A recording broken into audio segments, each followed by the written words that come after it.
Okay, I'm going to tell you the story about how I became Muslim. And I've never really completely told anybody this before. The only person that really knows everything is my best friend who brought me to Islam, alhamdulillah. But, I mean, some people that convert or revert always tell their story and they're excited to, but I've just never told anybody really. I mean, I've probably given people like the fast version, just to explain it and be done. But like the real, way that I came to Islam, I've never told anyone before, so that's what I will do today. And I don't know how to even begin, so I will just start at like the beginning of my life. So I grew up in a small town, and my family was Christian. I have a younger brother and an older sister. And my parents have been married for like 50 years. Not that long, but like it's been a long time. Growing up, my life was pretty typical. I remember being stressed out a lot as a kid, more than I think kids should be. My family owned a business, and it had its ups and downs. And I just remember, I didn't have like a typical upbringing. I worked a lot. I started working for my family when I started to walk, like all of us kids did. So my family was really close. Something that happened in my childhood that really kind of shaped me, when I was young, one afternoon I remember I was at home with my mom. It was just me and my mom, and she has always had a heart condition that she's kind of, I wouldn't say she struggled with it, but it has, she has anxiety attacks, and she, just has these issues that, she's always had them. And so me and my mom were home alone one day, and she was on the phone with her sister, and my mom dropped the phone and like went to the ground, and I was like, it was one of the first memories I have as a child. I think I was like 5 or 6, I don't know. And she was having an anxiety attack and having like heart palpitations, and it was terrifying, so I had to, call for help. I had to go get my dad, and like I remember from that day on, like I was so afraid to leave my mom's side. Like growing up, I never hardly ever spent the night at friends' houses, went to sleepovers, went to birthday parties. I was just so scared to leave my mom's side, because I didn't want anything to happen to her. It's like when you're growing up and you're a kid and your mom gets sick, it's like, she's the mama bear. She takes care of you, and she's, when she's down, it's really sad. And, being there with her and having that happen, I think it really kind of like shook me. So all through, grade school and junior high and high school, I was never the type of kid, like, I never went to parties. I think I went to like 1 or 2 parties in high school. Like, I didn't drink. I wasn't, not to sound full of myself, but I was like a really good kid. Like, I stayed home and I helped my mom clean. I helped her when she went to work. She owned a cleaning business, and I would go clean houses with her and clean offices, and, just really, she was my best friend. I spent all my time with her. My family is Christian. I was raised Christian, but we never went to church growing up. I think I can count on one hand how many times I ever went to church. But we prayed every night. My mom was and is very spiritual, and she's a great woman. So she, would help us, tell us to say our prayers at night, and I had read the Bible. So after I graduated college, after I graduated high school, I went to college. I went to a university that was about 2.5 hours from where I grew up, and that was the first time I would ever like really been on my own and been away from my family. My sister went to school there, which is why I kind of chose to go to that school. And when I got there, I wouldn't say that's where it started, but I definitely like broke out and became like a whole different person. I grew up in a small town, never went out, never did much, and then here I come to college, and there's like all these new people, there's all this new stuff to do. I found a fake ID, and I started going out with my friends. I wasn't old enough to drink. I was like just turned 18, and I started going out a lot. I started drinking a lot, and it was just like, at the time it was new and it was fun, and I was just like out of control. But I think that's how a lot of college kids are when they first get there, and especially when you grow up the way that I did, you don't see much. So once you get to, somewhere new, anyway. So I went to school and I studied criminal justice. I thought I wanted to work in like the legal field. So after that year of college, I moved back home and I worked at a law office. I worked there all summer, and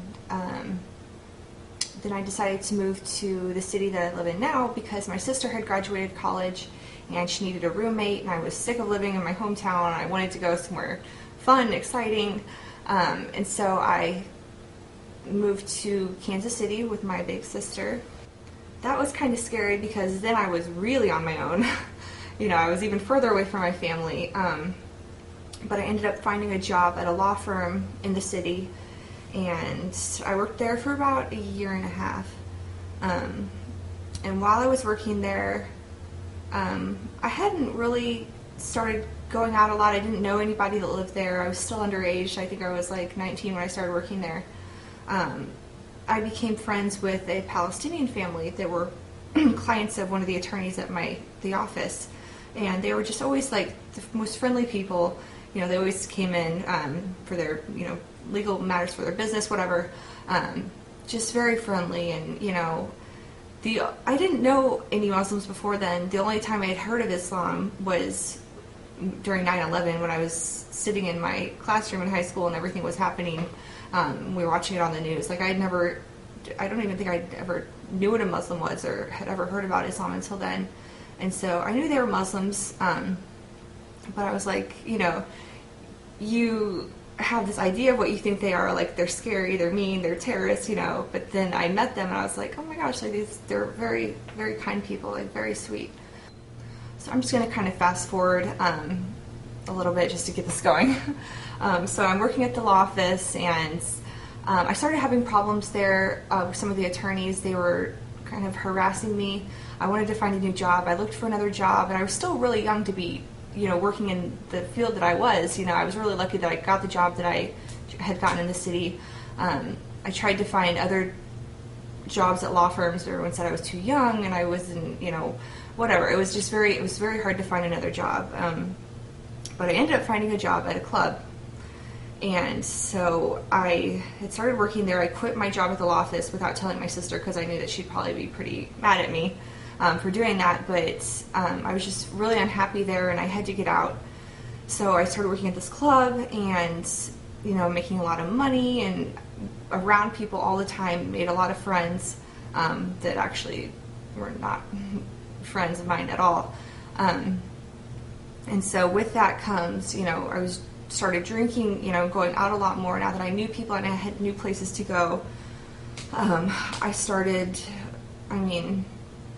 I was going out like 5 nights a week at least, some weeks like 6 nights a week. And it started as just drinking. I was drinking a lot. And then I started doing drugs as well.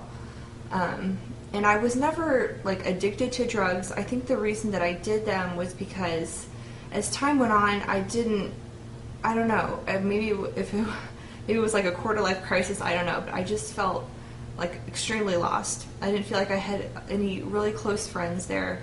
By this time, my sister had kicked me out of our apartment together because she found out that I was going out so much and I was doing drugs, but I had enough money on my own to get my own place, and so I moved to a studio apartment downtown. And my sister had told my parents about what happened, what was going on with me, and that was when I started to change. Like, I wasn't the sweet girl that I knew I was, that I'd always been growing up helping my mom, always there for my family. It got to the point where, I was angry at my sister. I quit talking to her first, and then it ended up being where I had no contact with my family whatsoever. And at the time I felt like, oh, I don't care, whatever, I'm just trying to, make it on my own, and they don't know what they're talking about. But, when you don't have family, like, you really don't have anybody, because no matter how good your friends are, no matter, your family is always going to be there for you. And at the time, that was not important to me. I didn't think that was whatever. And so I started doing drugs, and I think the reason that I did them was because I was so unhappy. It was kind of like the only way that I could escape the way that I felt, like, you know, how bad I felt about myself, was to do drugs. The problem is that when you do drugs, you know, it takes you from regular life, you know, makes you feel great, and then you drop. And then you do it again, takes you up, and then you drop. And like little by little, it just destroys your life. I lost a lot of weight. I mean, I'm a pretty tall girl. I'm 5'8", 5'9", and I weighed like 95 pounds. I was just so unhappy. I remember just being like, and I was out and I was around people. It wasn't like I was alone, because every night I was around so many people, and you know, I was just trying to keep up with everyone else around me. You know, I didn't have my family anymore. And it just, you know, my self-esteem was, I don't know, I completely lost myself. I remember one time, I was standing in my bathroom in my apartment, and I was like looking at myself in the mirror, and like I completely did not know who I was. And I just felt like, so sorry for the person that I saw, you know, because I knew that that wasn't me. And I knew, you know, that like there was the bad me and then there was the good me, and it was like the good me was looking down on the bad person, like, you know, what are you doing to yourself? Like, what have you done? I mean, there are mornings I remember, I mean, there were times when I would not sleep. Like, there were days that I went without sleeping. And I remember just sometimes I would just be laying in bed the morning after I had been out. I'd been up all night just laying in my bed, like, feeling like I was about to have a heart attack, you know, from the effects of the drugs. And I was just like, I didn't care if I died, you know, like, at the worst point in my life, like, I was ready to die, you know. Because even if you're an attractive person, or if you have friends, or you have money, like, if you don't have a sense of who you are, and if you don't have, you know, pride, and you don't love yourself, and, you know, love God, you know, nothing that you have is going to matter. And this is why I don't tell people my story, because I feel like people look at me and they see, oh, she wears hijab, you know, she, you know, I don't think that people take me seriously as a Muslim, because I am a girl and I'm from the Midwest, and I, you know, talk this way, and I'm, you know, whatever. I don't think people really, you know, nobody understands, like, what I went through. I remember when I became Muslim, a lot of the people in my community, they thought I worked for the FBI. They didn't even believe that I was a real Muslim, which really hurt. And, you know, it's like, and also part of me wants to keep my story to myself, because it does mean so much to me that, you know, that God helped me so much, and I still wonder, like, why would God want to help me? Because I was such a bad person. Like, I'm not even scratching the surface of how lost I was, and like what a horrible, selfish person that I had become. Just because I don't want to, I mean, it's embarrassing for me, you know. So during all this time, when I got heavy into drugs, and I was, you know, just completely out of control, the only person that I did stay in contact really was my Muslim friend. You know, he always checked in on me to make sure that I was okay. You know, even when my family had kind of given up on me, they tried to have like an intervention, you know, and talk to me, and I drove down to my family's house one night, and it took me 3 hours to get there. I get there, and they start to, you know, have this like intervention, and I got back in my car right away and drove back. So I was completely hopeless, and I don't know why, like, he, like, even spent any time on me, you know, like, because everybody else had completely shut me out, or I, you know, in a sense, I shut myself out, you know. It was what I was doing that caused, you know, all the problems that I was having.